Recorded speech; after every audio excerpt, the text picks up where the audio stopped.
નમસ્કાર YouTube channel English grammar કથામાં હું હસમુખ કાતરિયા આપનું સહૃદય સ્વાગત કરું છું. શ્રી સરસ્વતી વિદ્યાલય વડલી મહુવામાં અંગ્રેજી વિષય શિક્ષક છું. મિત્રો, કોરોના મહામારીના કપરા સમયમાં આપ સૌ ઘરે રહીને અભ્યાસ કરી સમયનો સદુપયોગ કરો એવા હેતુથી આ ઇંગ્લિશ ગ્રામર કથા ચેનલ ચાલુ કરી છે. આપ સૌ કુશળ મજામાં હશો એવી આશા સાથે આજના પ્રથમ વિડિયો લેક્ચરની શરૂઆત કરીએ. મિત્રો, સૌપ્રથમ આપણે વિનંતી કરું છું કે વિડિયો જોતા પહેલા જો ઇયરફોન કાનમાં રાખીને તમે સાંભળશો તો સ્પષ્ટ અવાજમાં સંભળાશે અને તમારી એકાગ્રતા પણ જળવાઈ રહેશે, જેથી કરીને વધુ ડિટેલમાં તમે સમજી શકશો. ઇંગ્લિશ ગ્રામર કથા આજનો પહેલો લેક્ચર અને મોબાઈલ નંબર છે 70 16 38 36 55 97 32 39 8 38. મિત્રો, અંગ્રેજી ખૂબ ઊંડાણપૂર્વક અને પાયાથી જ ભણીશું. સાથે સાથે આપણું જનરલ નોલેજ પણ તૈયાર થાય એવા હેતુથી જનરલ નોલેજના શક્ય એટલા વાક્યો હું અંગ્રેજીમાં જ ભણાવવાનો પ્રયત્ન કરીશ, જેથી એક વિષયની સાથોસાથ જ બીજો વિષય પણ તૈયાર થઈ જાય. તો શરૂ કરીએ આજનો વિડિયો લેક્ચર. ટાઇટલ છે parts of speech. Parts of speech એટલે વાણી, પાર્ટ એટલે ભાગ, એક અંગ, અને સ્પીચ એટલે વાણી, બોલી. આપણે જે કંઈ બોલીએ છીએ એના કયા કયા ભાગ છે, એના કયા કયા અંગો છે, એના વિશે ચર્ચા કરીશું. તો જે કંઈ આપણે બોલીએ છીએ, જે કંઈ વાણી બોલીએ છીએ, જે કંઈ વાક્યો બોલીએ છીએ, એ વાક્યના અલગ અલગ અંગો છે. જ્યાં સુધી આ અંગોની આપણને ખબર નહીં હોય ત્યાં સુધી આપણે એક વાક્ય બનાવવા માટે સક્ષમ બની શકીશું નહીં. તો જોઈએ, પાર્ટ્સ ઓફ સ્પીચમાં જે સેન્ટેન્સ અલગ અલગ પ્રકારના વાક્યો આવે છે, વિધાન વાક્ય, ઉદ્ગાર વાક્ય, પ્રશ્નાર્થ વાક્ય, આજ્ઞાર્થ વાક્ય, મે વાળા, શુભેચ્છા દર્શક વાક્યો, લેટ્સ વાળા, દરખાસ્ત વાક્યો વગેરે અલગ અલગ જે વાક્યો આવે છે, એ વાક્યની અંદર કેવા કેવા શબ્દો આવે છે એના વિશેની આ જે પ્રાથમિક માહિતી છે.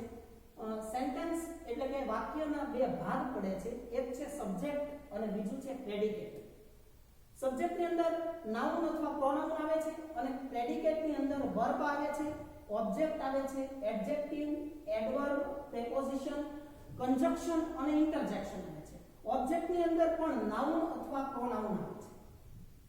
જોઈએ વિગતવાર શું છે સેન્ટેન્સ એટલે કે વાક્ય. ગુજરાતી લખતો જાઉં છું એટલે આપણને ખ્યાલ આવે છે. એટલે સ્ક્રીનશોટ લેવો હોય તો પણ થોડી વાર માટે વિડિયો સ્ટોપ કરીશું, જેથી તમે સ્ક્રીનશોટ પણ લઈ શકશો. સેન્ટેન્સ એટલે વાક્ય. વાક્યના બે પ્રકાર નહીં, વાક્યના બે ભાગ પડે છે. એક છે સબ્જેક્ટ, વિષય. ઘણા સમજે છે સબ્જેક્ટ એટલે વિષય, તો વિષય બરોબર છે. સબ્જેક્ટ એટલે મુખ્ય બાબત, મુખ્ય વિષય વસ્તુ. તો વાક્યના જે બે ભાગ પડે છે એની અંદર સબ્જેક્ટ છે એ ગુજરાતી થાય છે, ગ્રામેટિકલ ભાષામાં આપણે એને કર્તા કહીએ છીએ. તો કર્તા છે એ વાક્યનો મુખ્ય ભાગ છે, મુખ્ય બાબત છે, મુખ્ય વિષય વસ્તુ છે. એટલા માટે એને અંગ્રેજીમાં સબ્જેક્ટ તરીકે ઓળખવામાં આવે છે. તો સબ્જેક્ટ એટલે થાય કર્તા. પ્રેડિકેટનો મતલબ છે, પ્રેડિકેટ એટલે વિધેય. ગણિતનું વિધેય નહીં, પણ ગ્રામેટિકલ વિધેય. સબ્જેક્ટની અંદર બે વસ્તુ છે, નાઉન અને પ્રોનાઉન. જેને ગુજરાતી થાય નાઉન એટલે નામ. નામ એટલે આપણા જે નામ હોય છે, છોકરા છોકરીઓના નામ, એ નામ નહીં, પણ અહીંયા ગ્રામેટિકલ નાઉનની વાત છે.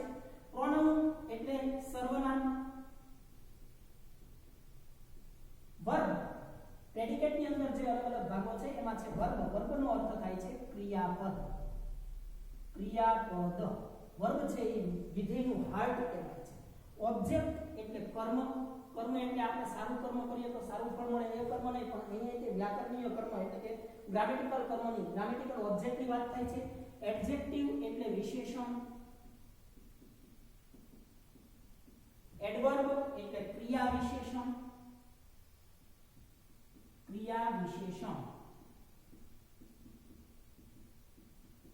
પ્રેપોઝિશન આપણે એને પ્રેપોઝિશન તરીકે જ ઓળખીએ છીએ, પણ છતાંય ગુજરાતી જાણવા માટે જીકે નો પ્રશ્ન થાય કે ભાઈ ગુજરાતી આર્ટિકલ હજી આગળ લખવાની બાકી રહી ગયું છે. એક વખત પરીક્ષામાં પૂછાયેલું, જાહેર પરીક્ષામાં, આર્ટિકલનું ગુજરાતી શું થાય?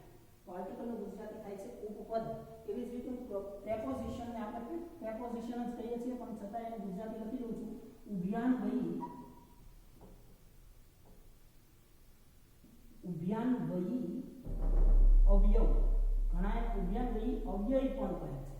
અભ્યાન્વી અવયવ. કન્જંક્શન એટલે સંયોજક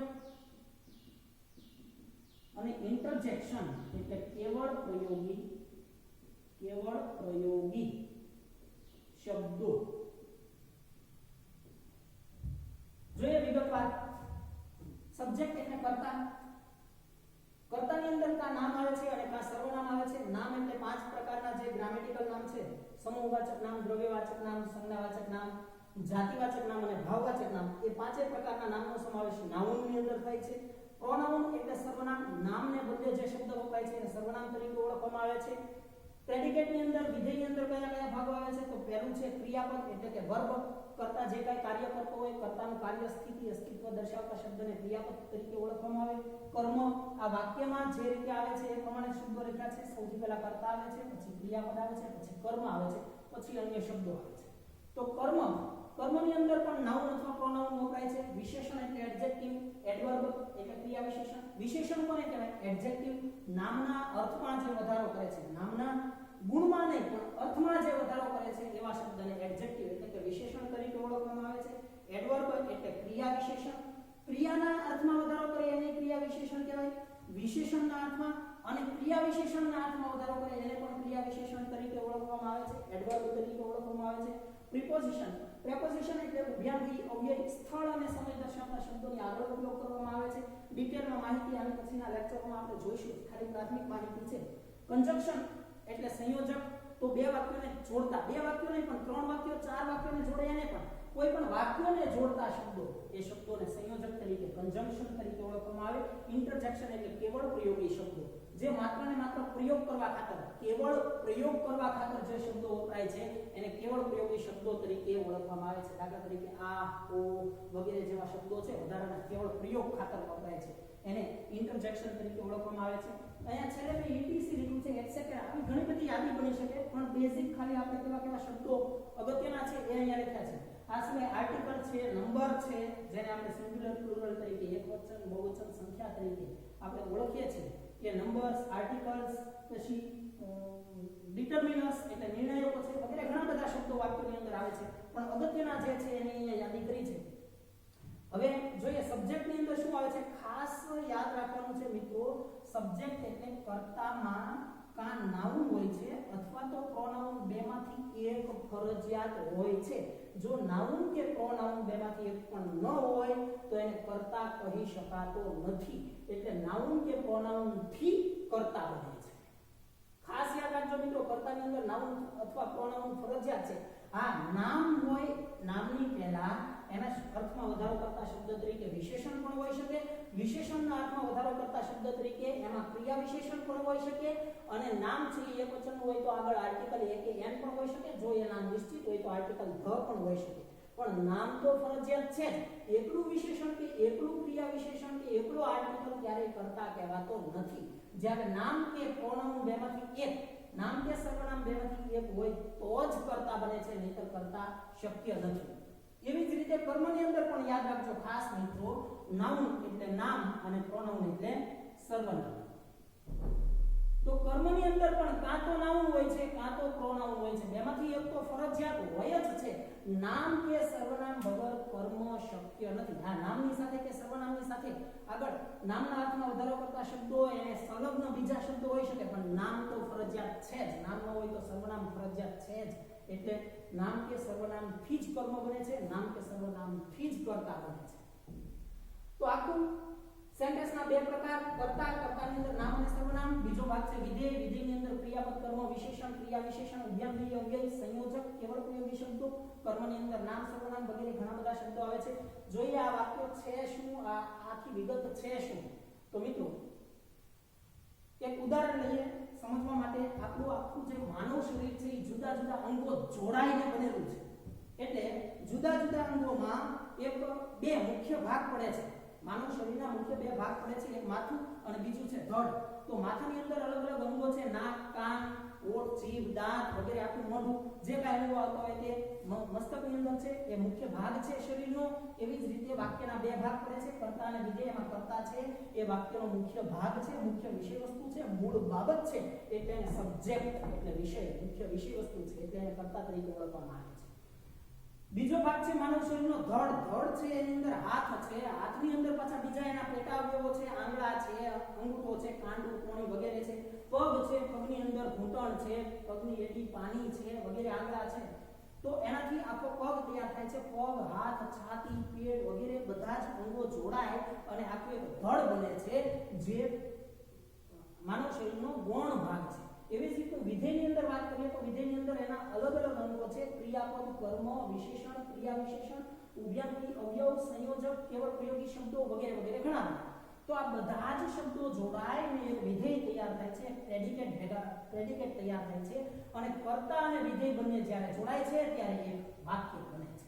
આ જે અલગ અલગ અંગો છે વિધેયના, એ અંગોના પણ પેટા અંગો છે. દાખલા તરીકે કર્મ, તો એની અંદર નામ અને સર્વનામ આવે છે. વિશેષણના અલગ અલગ પ્રકારો આવે છે. ક્રિયા વિશેષણના અલગ અલગ પ્રકારો આવે છે. પ્રિપોઝિશન ઘણા બધા પ્રકારના છે, સમય અને સ્થળ દર્શાવતા પ્રિપોઝિશનો છે. સંયોજકો ઘણા બધા પ્રકારના છે, કેવળ પ્રયોગી શબ્દો વગેરેના પેટા ભાગો પણ છે. એટલે આ બધા એક આખા ટોપિક જ છે. ક્રિયાપદનો આખો એક અલગ ટોપિક છે, કર્મનો ટોપિક છે, વિશેષણ, આ બધાના અલગ અલગ ટોપિક જ છે. પણ વાક્યને સમજવા માટે આખું માનવ શરીર જેમ અલગ અલગ અંગોથી જોડાયેલું છે, આ ધડ ભેગું થાય છે બધા અલગ અલગ અંગોથી. મસ્તક છે એ અલગ અલગ અંગોથી બને છે અને મસ્તક અને ધડ બંને જ્યારે મળે છે ત્યારે એક માનવ શરીર બને છે. એવી જ રીતે ખાલી મસ્તક હોય કે ખાલી ધડ હોય તો માનવ શરીર કાંઈ કામનું નથી. એ જ રીતે ખાલી કરતા હોય કે કરતા વગરનું ખાલી વિધેય હોય તો એ વાક્ય કાંઈ કામનું નથી. એટલે કર્તા અને વિધેય જોડાઈને વાક્ય બને છે.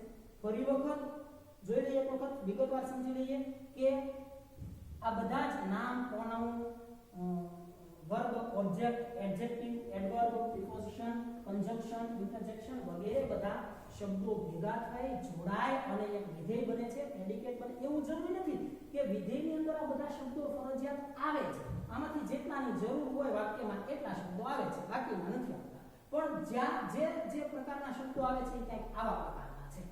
તો આ બધા શબ્દો ભેગા થઈને એક વિધેય બને છે. નાઉન અથવા પ્રોનાઉનથી કર્તા બને છે. કર્તા અને વિધેયથી એક વાક્ય બને છે. આવા જુદા જુદા પ્રકારના વાક્યો, વિધાન વાક્ય, પ્રશ્નાર્થ વાક્ય, ઉદ્ગાર વાક્ય વગેરે જેવા જુદા જુદા પ્રકારના વાક્યો ભેગા થાય ત્યારે આપણી ચોપડીનો એક પેરેગ્રાફ બને છે અને આવા જુદા જુદા પેરેગ્રાફથી એક પ્રકરણ તૈયાર થાય છે, એક યુનિટ, એક પાઠ બને છે અને આવા અલગ અલગ પાઠ, યુનિટ ભેગા થાય ત્યારે એક પુસ્તક બને છે. તો સૌથી જરૂરી છે વાક્યના અલગ અલગ અંગો કયા કયા છે એને સમજવા, એના ઉપયોગો અને એના કાર્યો વિશે સમજૂતી મેળવવી એ ખૂબ જ જરૂરી છે. જે મિત્રોને અંગ્રેજી નથી આવડતું અથવા નથી સમજાતું એનું મુખ્ય એક કારણ આ છે કે કર્તા છે એ શું કહેવાય, એનો ઉપયોગ શું, કર્તાની વ્યાખ્યા શું છે, કર્તાનું વાક્યમાં સ્થાન ક્યાં છે એ ખબર નથી હોતી. વિધેય કોને કહેવાય, ક્રિયાપદના પ્રકાર કેટલા, ક્રિયાપદનો ઉપયોગ શું, ક્રિયાપદ વાક્યની અંદર કઈ જગ્યાએ આવે વગેરે આ બધા શબ્દોના ઉપયોગો અને કાર્યો વિશેની કાંઈ સમજ હોતી નથી. એટલા માટે તેને એને અંગ્રેજી સમજાતું નથી અથવા તો પરફેક્ટ આવડતું નથી. તો આ બધા જ શબ્દો વિશે આપણે વિગતવાર માહિતી જોઈશું. આ બધા જ શબ્દોના ઉપયોગો, એના કાર્યો વિશે માહિતી મેળવશું. હવે આગળ વધીએ. General definitions. કદાચ દેખાવામાં તકલીફ થશે તો જોઈએ. જનરલ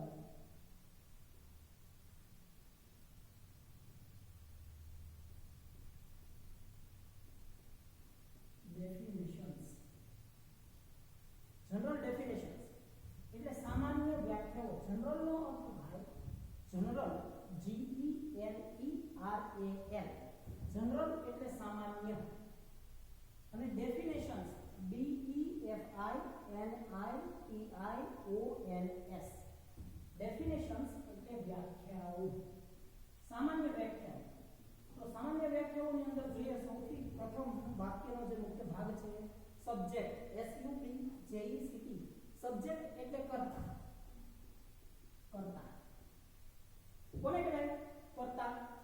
વાક્યમાં જેના વિશે વાત થાય તેને કર્તા કહે છે. ઘણા વિદ્યાર્થીઓને પૂછીએ એટલે કર્તા કોને કહેવાય તો જવાબમાં એવું આવે છે કે ક્રિયાના કરનારને કર્તા કહેવાય. મિત્રો સાચી વાત છે, ક્રિયાના કરનારને કર્તા કહેવાય, પરંતુ એ સચોટ વ્યાખ્યા નથી, સંપૂર્ણ વ્યાખ્યા નથી. જો એવું જ હોય તો માની લો કે એક વાક્ય છે કે તે છોકરો છે, તો એમાં ક્રિયાનો કરનાર કોણ? ક્રિયા કંઈ થાય છે એવું દર્શાવતા જ નથી, છોકરો કોઈ ક્રિયા કરે છે એવું દર્શાવેલું જ નથી, તો તે છોકરો છે એમાં તો કરતા જ નથી એવું થાય, તો ક્રિયાના કરનારને કરતા કહેવાય. વાત સાચી પણ અધૂરી વ્યાખ્યા છે. ખરેખર વ્યાખ્યા છે વાક્યમાં જેના વિશે વાત થતી હોય એને કરતા કહેવાય. જોઈએ કઈ રીતે એને કરતા કહેવાય. પહેલું વાક્ય છે Gandhiji says truth is God. Gujarati થશે ગાંધીજી કહે છે સત્ય એ જ ઈશ્વર છે. તો આમાં કોના વિશે વાત થાય છે? ગાંધીજી વિશે વાત થાય છે કે ગાંધીજી એવું કહે છે કે સત્ય એ જ ભગવાન છે, સત્ય એ જ ઈશ્વર છે, માટે ગાંધીજી છે એ કરતા છે. શું ગુજરાતી થશે? ગાંધીજી કહે છે. ગાંધીજી સેઝ એટલે ગાંધીજી કહે છે. શું કહે છે? તો કે ટ્રુથ ઇઝ ગોડ. હવે આમ તો આમાં ખરેખર બે વાક્યો છે. આ ગાંધીજી સેઝ પછી આ બીજું વાક્ય છે જેને સંયોજક ધેટ વડે જોડેલું નથી. ટ્રુથ ઇઝ ગોડ, તો સત્ય એ જ ઈશ્વર છે. તો આ વાક્યની અંદર કોના વિશે વાત થાય છે? તો કે સત્ય વિશે. કે સત્ય છે એ શું છે? એ જ ઈશ્વર છે. એટલે સત્ય વિશે વાત થાય છે, માટે આ ટ્રુથ છે એ કરતા છે. એટલે આ ગાંધીજી સેઝ ગાંધીજી કહે છે, ગાંધીજી જણાવે છે, બે વાક્યનો કરતા ગાંધીજી છે, અને ટ્રુથ ઇઝ ગોડ એટલા વાક્યનો કરતા ટ્રુથ છે. પણ આને આખું આપણે સરળ વાક્ય ગણીએ તો આખા વાક્યમાં ગાંધીજી કહે છે કે સત્ય એ જ ઈશ્વર છે. એમાં ગાંધીજી વિશેની વાત થઈ છે એટલે ગાંધીજી છે એ કરતા છે. ગાંધીજી કહે છે સત્ય એ જ ઈશ્વર છે. બીજું વાક્ય છે Sabarmati is the longest river of Gujarat. River એટલે નદી, લોંગ એટલે લાંબુ, લોંગર એટલે વધુ લાંબુ, અને લોંગેસ્ટ એટલે સૌથી લાંબુ. તો સાબરમતી ગુજરાતની સૌથી લાંબી નદી છે. હવે ગુજરાતી વાક્યનું કઈ રીતે થાય? તો સૌથી પહેલા જે કરતા હોય છે એ કરતાનું ગુજરાતી કરી નાખો, પછી છેલ્લેથી ગુજરાતી કરતા હોય એટલે ગુજરાતી થઈ જશે. દાખલા તરીકે અહીંયા સાબરમતી વિશે વાત થાય છે એટલે સાબરમતી છે એ કરતા છે. હવે સાબરમતીનું ગુજરાતી થઈ જાય પછી છેલ્લેથી ગુજરાતી કરતા આવવાનું છે સાબરમતી ઓફ ગુજરાત એટલે ગુજરાતની, ધ લોંગેસ્ટ રિવર એટલે સૌથી લાંબી નદી, અને ઇઝ એટલે છે. તો ગુજરાતી કઈ રીતે થશે? સૌથી પહેલા કરતાનું ગુજરાતી કરવાનું, છેલ્લેથી ગુજરાતી કરતા આવવાનું. આમાં બે વાક્યો છે એટલે ગાંધીજી, પછી આ એક જ વધે છે એટલે ગાંધીજી સેઝ ગાંધીજી કહે છે. આ વાક્યમાં ગુજરાતી કઈ રીતે થશે? Truth is God. તો ટ્રુથ એ કરતા છે એનું ગુજરાતી કરીને છેલ્લે આવવાનું સત્ય ઈશ્વર છે. થઈ ગયું? સાબરમતી ગુજરાતની સૌથી લાંબી નદી છે. હવે આમ ગુજરાતી નથી કરવાનું કે સાબરમતી ગુજરાતની નદી સૌથી લાંબી છે, એમ ગુજરાતી કરવાનું નથી. સૌથી લાંબી નદી એ આખો એક શબ્દ સમૂહ છે. નદીના અર્થમાં વધારો કરતો શબ્દ કેવી નદી છે? તો કે લાંબી નદી. તો આ લાંબી, લોંગ એટલે લાંબુ, અને લોંગેસ્ટ એટલે સૌથી લાંબી. તો સૌથી લાંબી નદી આખો શબ્દ સમૂહ ભેગો છે એટલે ગુજરાતી ભેગું કરવાનું. ગુજરાતી થશે સાબરમતી ગુજરાતની લોંગેસ્ટ રિવર એટલે સૌથી લાંબી નદી છે. સાબરમતી ગુજરાતની, ઓફ ગુજરાત એટલે ગુજરાતની, અને ધ લોંગેસ્ટ રિવર એટલે સૌથી લાંબી નદી, અને ઇઝ એટલે છે. જ્યારે અંગ્રેજી શબ્દમાં ધ આર્ટિકલ આવે અને પાછળ જો ઈએસટી પ્રત્યય લગાડેલો હોય તો ઈએસટી કે એસટી પ્રત્યય લગાડેલો હોય તો એને ગુજરાતી સૌથી વધુ એવું થશે. લોંગ એટલે લાંબુ, અને લોંગેસ્ટ એટલે સૌથી વધુ લાંબુ. Narmad has return a novel, મારી હકીકત. મિત્રો પ્રશ્ન પૂછાઈ ગયેલો છે જીકેની પરીક્ષામાં, જાહેર પરીક્ષામાં કે સૌપ્રથમ ગુજરાતીમાં લખાયેલી આત્મકથા કઈ છે? તો ગુજરાતીમાં લખાયેલી સૌપ્રથમ આત્મકથા છે મારી હકીકત, નર્મદે લખેલી છે. ઘણા લોકો એવું માને છે કે ગાંધીજીએ સત્યના પ્રયોગો પહેલી આત્મકથા લખી છે. ખોટી વાત છે. નર્મદે સૌપ્રથમ આત્મકથા ગુજરાતીમાં મારી હકીકત લખેલી છે. તો આનું ગુજરાતી થાય નર્મદે મારી હકીકત નવલકથા લખી છે. તો નર્મદ વિશે વાત થાય છે કે નર્મદે શું કર્યું છે? તો કે નર્મદે નવલકથા મારી હકીકત લખી છે. તો ગુજરાતી કઈ રીતે થશે? સૌથી પહેલા કરતાનું ગુજરાતી નર્મદ, તો નર્મદે મારી હકીકત. પછી અમારે એવું ગુજરાતી ન પડે કે નર્મદે હકીકત મારી નવલકથા લખી છે, એમ નહીં. પણ મારી હકીકત ભેગું છે, ભેગો શબ્દ સમૂહ લેવાનો છે એટલે નર્મદે મારી હકીકત નવલકથા લખી છે. તો નર્મદ અહીંયા હેઝ એટલે છે, અહીંયા ઇઝ એટલે છે, એ કેવી રીતે ગુજરાતી થાય છે? તો એ આપણે કાળમાં આગળ જોઈશું. નર્મદે મારી હકીકત નવલકથા લખી છે. અ નોવેલ એટલે એક નવલકથા, નોવેલ એટલે નવલકથા, રાઈટ એટલે લખવું, રોટ એટલે લખ્યું અને રિટર્ન એટલે લખેલું. તો નર્મદે મારી હકીકત નવલકથા લખેલી છે એટલે લખી છે. ગુજરાતી થશે નર્મદે મારી હકીકત નવલકથા લખી છે. પછી વાક્ય જોઈએ, ઇટ ઇઝ અ ટેબલ. હવે આ ત્રણ વાક્યો ઉપરથી એવું સમજાયું હશે તમને કે વાક્યમાં જે પહેલો શબ્દ આવે એ કરતા કહેવાય. તો પહેલો શબ્દ આવે એ જ કરતા કહેવાય એવું જરૂરી નથી. પછી વાક્યમાં જ્યાં ક્રિયાનો કરનાર, અહીંયા કહેવાની ક્રિયા કોણ કરે છે તો કે ગાંધીજી. પછી અહીંયા સૌથી લાંબી નદી સાબરમતી લખ્યું છે, કોણે લખ્યું છે તો કે નર્મદે. તો ક્રિયાના કરનારને કરતા કહેવાય એ વાત ખોટી પડે છે, આ રીતે ખોટી પડે છે. દાખલા તરીકે સાબરમતી ગુજરાતની સૌથી લાંબી નદી છે, તો એમાં સાબરમતી કોઈ ક્રિયા કરે છે, ખળખળ વહે છે કે એવી કઈ ક્રિયા દર્શાવેલી છે? ક્રિયા જ નથી દર્શાવેલી. તો આમાં કરતા છતાંય સાબરમતી છે, તો ક્રિયાના કરનારને જ કરતા કહેવાય એ વાત ખોટી છે. વાક્યમાં સાબરમતી નદી વિશે વાત થઈ છે એટલે સાબરમતી નદી કરતા છે. ઇટ ઇઝ અ ટેબલ, તો તે એક ટેબલ છે. આમાં કરતા કયો છે? જુઓ તો તે એક ટેબલ છે અથવા તો તે ટેબલ છે. હું છોકરો છું અથવા તો એ અને એન નો અર્થ એક એવો થાય. હું એક છોકરો છું એમ બોલો તોય ચાલે, હું છોકરો છું એમ બોલો તોય ચાલે. હું છોકરો છું. તો આ બે વાક્યમાં કરતા કોણ છે? જુઓ તો આ વાક્યમાં ટેબલ કરતા છે, ટેબલ કરતા નથી. ઇટ એટલે કે તે કરતા છે. ટેબલ વિશે વાત નથી થતી, તેના વિશે વાત થાય છે કે તે શું છે, એ જે વસ્તુ છે એ કઈ વસ્તુ છે તો કે એ ટેબલ છે. તો તેના વિશે વાત થાય છે. ટેબલ છે એ કર્મ છે. શું છે તો શું પૂછવાથી જે જવાબ મળે છે એ કર્મ કહેવાય છે. એટલે ટેબલ છે એ કર્મ છે, તે છે એ કરતા છે, ઇટ છે એ કરતા છે. આઈ એમ અ બોય, એમાં છોકરો એ કરતા છે?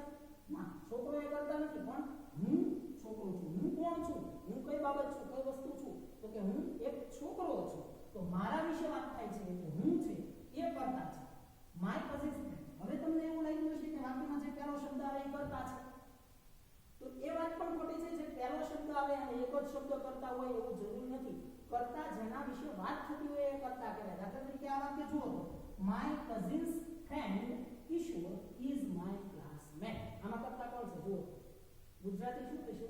My cousins friend Kishore is my classmate. તો મારા માય કઝિન્સ ફ્રેન્ડ, મારા પિતરાઈ ભાઈનો મિત્ર, એટલે કે મારા પિતરાઈનો મિત્ર. પિતરાઈ ભાઈ કે બહેન જે કોઈ હોય, ભાઈ સમજીએ આપણે. મારા પિતરાઈ ભાઈનો મિત્ર કિશોર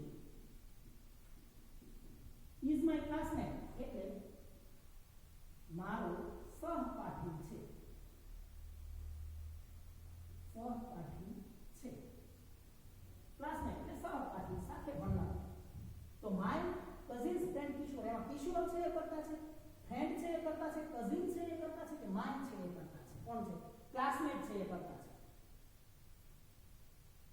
આ વાક્યની અંદર માત્ર ખાલી કિશોર વિશે વાત નથી થતી કે ફ્રેન્ડ વિશે કે કઝિન વિશે કે માય વિશે વાત નથી થતી. અહીંયા મારા પિતરાઈ ભાઈનો મિત્ર કિશોર છે એના વિશે વાત થાય છે. એટલે આ આખો કરતા કહેવાય માય કઝિન્સ ફ્રેન્ડ કિશોર. મારા પિતરાઈ ભાઈનો મિત્ર કિશોર એના વિશે વાત થાય છે એટલે એને કરતા કહેવાય. એ શું છે તો કે મારો સહપાઠી છે, માય ક્લાસમેટ, મારો ક્લાસમેટ છે. એટલે માય ક્લાસમેટ શું છે તો કે માય ક્લાસમેટ, મારો ક્લાસમેટ છે. એ કર્મ છે, આ ક્રિયાપદ છે અને આ કર્તા છે. વાક્ય કઈ રીતે બને? સૌથી પહેલા કર્તા આવે, પછી ક્રિયાપદ આવે, પછી કર્મ આવે. પણ હવે તમને એમ લાગશે કે કર્તા છે સૌથી પહેલા જ હોય, એવું જરૂરી નથી. આ વાક્યમાં જુઓ, હિયર કમ્સ ધ ટ્રક. તો ટ્રક અહીં જ આવે છે. ગુજરાતી શું છે? ટ્રક અહીં જ આવે છે. અહીં જ આવે છે. તો આ વાક્યમાં કરતા કોણ છે? ટ્રક વિશે વાત થાય છે. ટ્રક છે એનું શું તો એ અહીં આવે છે એટલે ટ્રક વિશે વાત થાય છે. તો ટ્રક છે એ કરતા છે. ખાલી ટ્રક નહીં, નામની આગળ જે આર્ટિકલ બતાવેલો હોય એ સહિત આખું ટ્રક છે એ કરતા છે. હવે આનું ગુજરાતી કેમ કરવું છે? તમે તો કીધું કે કરતાનું ગુજરાતી કર્યું છેલ્લેથી જોડાયો. હા, છેલ્લે કરતા છે તો કઈ વાંધો નહીં, પહેલેથી ગુજરાતી કરો. પહેલા કરતાનું ગુજરાતી કરો, પછી પહેલેથી જોડ્યા છો. ટ્રક હિયર એટલે અહીં જ આવે છે, અહીં આવે છે. કમ એટલે out. There is a fountain in the garden. આમાં કોના વિશે વાત થાય? there is a fountain in the garden. Gujarati શું થશે? બગીચામાં ફુવારો છે. બગીચામાં a fountain એટલે એક ફુવારો છે. આમાં કોના વિશે વાત થઈ છે? કોણ કરતા છે? ગાર્ડન, ફાઉન્ટેન એટલે ફુવારો. મિત્રો ધેર છે એ કરતા છે. કેમ ધેર છે એ કરતા છે? બગીચામાં શું છે? તો શું પૂછવાથી ફુવારોનો જવાબ મળે છે. હમણાં મેં કહ્યું કે શું પૂછવાથી જે જવાબ મળે એને તો કર્તા કર્મ કહેવાય. તો અહીંયા is છે એ ક્રિયાપદ છે. આ કર્તા is ક્રિયાપદ, a fountain ઈ કર્મ અને in the garden ઈ અન્ય શબ્દો છે. કર્તા જે છે એ કર્તાની આગળ in on વગેરે પ્રિપોઝિશનો વપરાયેલા હોતા નથી એટલે ગાર્ડન છે એ કર્તા નથી. ફાઉન્ટેન છે એ પણ કર્તા નથી કારણ કે એ કર્મ છે. શું પૂછવાથી જવાબ મળે છે એટલા માટે એ કર્મ છે. તો કર્તા કોણ? ધેર. ધેરનું ગુજરાતી થાય ક્યાં. પણ ક્યાં બગીચામાં ફુવારો છે એમ ન બોલો. આવા વાક્યમાં જ્યારે ધેર કે ઈટ કર્તા તરીકે આવે ત્યારે એનું ગુજરાતી થતું નથી. અને ધેર કે ઈટ કર્તા તરીકે ક્યારે આવે? તો જ્યારે વાક્યનો કર્તા નક્કી ન થતો હોય ત્યારે અનિશ્ચિત કર્તા તરીકે ધેર કે ઈટનો ઉપયોગ થાય છે. દાખલા તરીકે બગીચામાં એક ફુવારો છે એવું બોલવું છે, એવું અંગ્રેજીમાં વાક્ય લખવું છે તો બગીચામાં એટલે એ કર્તા નથી. શું છે? તો કે ફુવારો છે તો એ કર્મ છે. તો આમાં કર્તા કોણ છે નક્કી થતું નથી. જ્યારે કર્તા કોણ છે નક્કી ન થાય, કર્તા અનિશ્ચિત હોય ત્યારે અનિશ્ચિત કર્તા તરીકે ધેર અને ઈટનો ઉપયોગ થાય છે. ધેર અને ઈટનો ઉપયોગ થાય છે. તો આ બધા જ વાક્યો જોવાથી કોઈ ખ્યાલ આવ્યો હશે કે વાક્યમાં જેના વિશે વાત થતી હોય એ કર્તા કહેવાય. એવું જરૂરી નથી કે વાક્યનો પહેલો શબ્દ છે એ જ કર્તા હોય. વાક્યમાં કર્તા છેલ્લે પણ આવી શકે, ઘણી વખત વચ્ચે પણ આવી શકે અને મોટા ભાગે શરૂઆતમાં હોય છે. પછી એક જ શબ્દ વાક્યના કર્તા તરીકે હોય છે એવું જરૂરી નથી. વાક્યના કર્તા તરીકે એક કરતા વધારે અનેક શબ્દો પણ આવી શકે છે. ઘણી વખત તો એવા મોટા વાક્યો આવે છે કે એક ડોટ બબે લીટીનો કરતા હોય છે. એ આગળ વાક્ય આપણે જ્યારે આ બેઝિક શીખી જઈશું પછી એવા બે ત્રણ વાક્યો લઈશું કે એમાં કર્મ છે એ દોઢ લીટીનું બનતું હોય, કર્તા છે એ દોઢ બે લીટીનું બનતું હોય. એક આખું વાક્યમાં એક સળંગ બોર્ડની અંદર આખા બોર્ડની અંદર એક વાક્ય આવી જાય એવું વાક્ય પણ લઈશું. તો કર્તા વિશે આપણને માહિતી મળી ગઈ છે, સમજાઈ ગઈ છે. આશા રાખું છું કે બધું જ વિગતવાર સમજ્યા છો. તો મિત્રો આ વિડિયો લેક્ચરને લાઈક આપી વધુમાં વધુ આપના મિત્રોને શેર કરો અને જેથી એ લોકો પણ અભ્યાસનો લાભ લઈ શકે અને અમને પણ પ્રોત્સાહન મળે. સાથે સાથે આ વિડિયોની નીચે જે આપેલ છે સબસ્ક્રાઇબનું બટન, એ સબસ્ક્રાઇબ બટન પર ક્લિક કરી અને બાજુમાં આવતા બેલના બટન ઉપર ક્લિક કરો અને બેલના બટન ઉપર ક્લિક કર્યા પછી જે ત્રણ ઓપ્શન ખુલે છે ત્રણમાં સૌથી ઉપરનો ઓપ્શન ઓલ ઓલ લખેલો હશે ત્યાં ક્લિક કરો જેથી કરીને હવે પછી અમે જે કાંઈ વિડીયો મૂકીએ છીએ એ બધા જ વિડીયોના નોટિફિકેશન તમને મળતા રહે. તો મિત્રો સુરક્ષિત રહો, સલામત રહો અને જીવનમાં ખૂબ જ પ્રગતિ કરો એવી શુભકામના સાથે મળીએ આવતા વિડીયો લેક્ચરમાં આપણી YouTube ચેનલ ઇંગ્લિશ ગ્રામર કથામાં. ધન્યવાદ, આભાર.